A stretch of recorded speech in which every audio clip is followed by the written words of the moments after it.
अस्सलाम वालेकुम मेरे भाई और बहनों, मैं मोहम्मद गुफरान आपका इस्तकबाल करता हूँ कौन बनेगा जन्नती के एक और नए एपिसोड में। मैं इस वीडियो में आपसे इस्लाम से ताल्लुक़ रखने वाले चंद सवालात पूछूंगा और साथ ही उनके सही जवाब भी बताऊंगा और लास्ट में एक सवाल दूंगा जिसका जवाब आपको देना है कमेंट बॉक्स में। तो आइए बिना ज़्यादा बात की शुरू करते हैं आज के सवालात। आपका पहला सवाल है, इतिहास के सबसे अमीर मुसलमान का क्या नाम है? आपके ऑप्शन है, पहला सुल्तान मोहम्मद फातेह, दूसरा महमूद गजनवी, तीसरा सलमान बिन कासिम, चौथा मंसा मूसा। तो इसका जवाब है, इतिहास के सबसे अमीर इंसान का नाम है मंसा मूसा और ये एक मुसलमान थे। इनके पास इतनी धन दौलत थी कि ये अंबानी जैसे करोड़ों इंसानों को खरीद सकते थे। इतिहासकारों के मानी जाए तो इनके पास 4 लाख मिलियन यूएस डॉलर की संपत्ति थी, यानी कि 250 लाख करोड़ रुपए से भी ज्यादा, जिसे रखने के लिए इन्होंने 2 बड़े ठिकाने बनवा रखे थे। जब भी ये किसी सफर पे जाते तो इनके पीछे इनका लश्कर होता और ऊँटों पर इनके खजाने होते और जहाँ कहीं कोई बस्ती आती तो वहाँ पर ये अपने खजाने बांटते हुए जाते। एक बार इन्होंने सफर किया था तो रास्ते में एक बस्ती आई। उस बस्ती में इन्होंने इतनी धन दौलत दी कि वहाँ पर महंगाई बढ़ गई, वहाँ के सारे लोग अमीर हो गए। इन्होंने दीन के काम में भी बहुत खर्च किया है। इसके अलावा इन्होंने इस्लाम को फैलाने के लिए भी बहुत माल खर्च किया।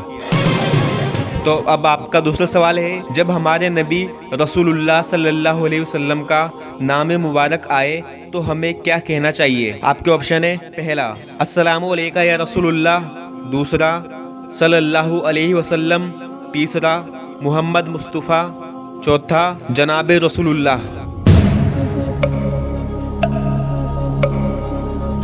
तो इसका जवाब है, जब हमारे नबी रसूलुल्लाह सल्लल्लाहु अलैहि वसल्लम का नाम मुबारक आए तो हमें कहना चाहिए सल्लल्लाहु अलैहि वसल्लम। ये एक दुरूद शरीफ है, सबसे छोटी। तो जब कभी भी हमारे नबी रसूलुल्लाह सल्लल्लाहु अलैहि वसल्लम का नाम आए तो आपको कहना है सल्लल्लाहु अलैहि वसल्लम। आपका तीसरा सवाल है, शैतान कितने साल का है? आपके ऑप्शन है, पहला 15 से 20 साल का, दूसरा 30 से 35 साल का, तीसरा 50 से 60 साल का, चौथा 500 से 1000 साल का।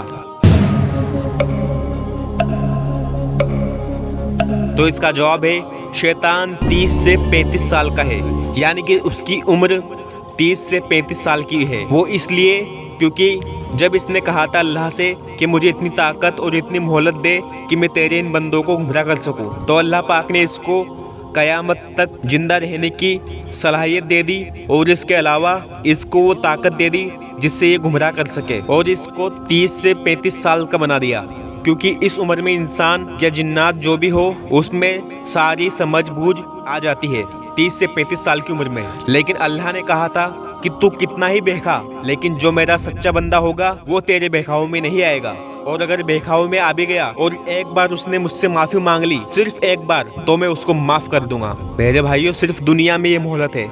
अगर इंसान दुनिया में एक आंसू का कतरा भी बहा दे अल्लाह के खौफ से, तो अल्लाह पाक उसके सारे गुनाह माफ कर देंगे, चाहे वो समंदर के झांक के बराबर भी क्यों ना हो। लेकिन कल यही इंसान खून के आंसू रोएगा लेकिन उसकी मगफिरत नहीं होगी, उसका एक गुनाह भी कम नहीं होगा। इसलिए सिर्फ दुनिया में जिंदा है जब तक ये मोहलत है। कब्र में जाने के बाद इंसान एक सुबहान अल्लाह कहने का भी मोहताज हो जाएगा। तो मेरे भाइयों, अल्लाह से दुआ किया करो कि या अल्लाह हमारा ईमान पर खात्मा करना, जब हमारी मौत आए तो हमारी ज़बान पे हो ला इलाहा इल्लल्लाह मुहम्मदुर रसूलुल्लाह सल्लल्लाहु अलैहि वसल्लम। आपका चौथा सवाल है, अस्सलामु अलैकुम का मतलब क्या होता है?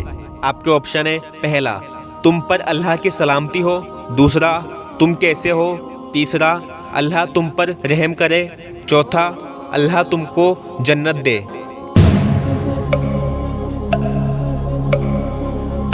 तो इसका जवाब है, अस्सलामु अलैकुम का मतलब होता है तुम पर अल्लाह की सलामती हो। एक मुसलमान के दूसरे मुसलमान पर 6 हुकूक हैं, उनमें से एक है जब सलाम करे तो जवाब दे। अल्लाह ताला का इरशाद है सूरह निसा में, जब तुमको कोई सलाम करे तो तुम उसको बेहतर अल्फाज में सलाम का जवाब दो, या कम से कम जवाब में वही अल्फाज कह दो जो पहले आदमी ने कहे थे।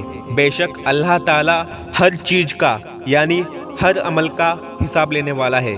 सूरह निसा। और रसूलुल्लाह सल्लल्लाहु अलैहि वसल्लम का इरशाद है कि क़यामत की निशानियों में से एक निशानी ये है कि आदमी एक दूसरे को सिर्फ जान पहचान की बुनियाद पर सलाम करेगा, न कि मुसलमान होने की बुनियाद पर। यही तो हो रहा है आज, अगर जानते हैं तो ही सलाम करते हैं। यह क़यामत की निशानी है मेरे भाइयों। तो नियत करें इंशाअल्लाह जब भी किसी मुसलमान से मिलेंगे, चाहे उसको जानते हो या ना जानते हो, चाहे वो छोटा हो या बड़ा हो, उसको सलाम करेंगे इंशाअल्लाह। पिछली वीडियो में मैंने आपको एक सवाल दिया था जिसका जवाब आपको देना था। माशाल्लाह बहुत सारे भाइयों ने और बहुत सारी बहनों ने सही जवाब दिया है। तो सवाल ये था, पूरी दुनिया में कितने मुस्लिम देश हैं? तो इसका जवाब है 2010 की जनगणना के अनुसार पूरी दुनिया में 57 मुस्लिम देश हैं। सुभान अल्लाह। तो अब मैं आपको एक नया सवाल देता हूँ जिसका जवाब आपको देना है कमेंट बॉक्स में। तो सवाल ये है, दुनिया की सबसे बड़ी तोप किसने बनवाई थी? आपके ऑप्शन है, पहला डॉक्टर जाकिर हुसैन ने, दूसरा सुल्तान मोहम्मद फातेह ने, तीसरा सवाई जय सिंह ने, चौथा मुगल बादशाह जहांगीर ने। तो आप बताइए इसका जवाब क्या है। इंशाअल्लाह मैं उम्मीद करता हूँ बहुत सारे मेरे भाई और बहन सही जवाब देंगे। तब तक के लिए आप इस चैनल को सब्सक्राइब कर लीजिए और इस वीडियो को शेयर कर दीजिए ताकि ऐसी इस्लाम की छोटी छोटी मालूमात आप जैसे और मुसलमान भाइयों और बहनों तक पहुंच सके। तो मैं मिलता हूं अगली वीडियो में इंशाअल्लाह। जिंदा रहा तो अस्सलामु अलैकुम व रहमतुल्लाहि व बरकातुहू।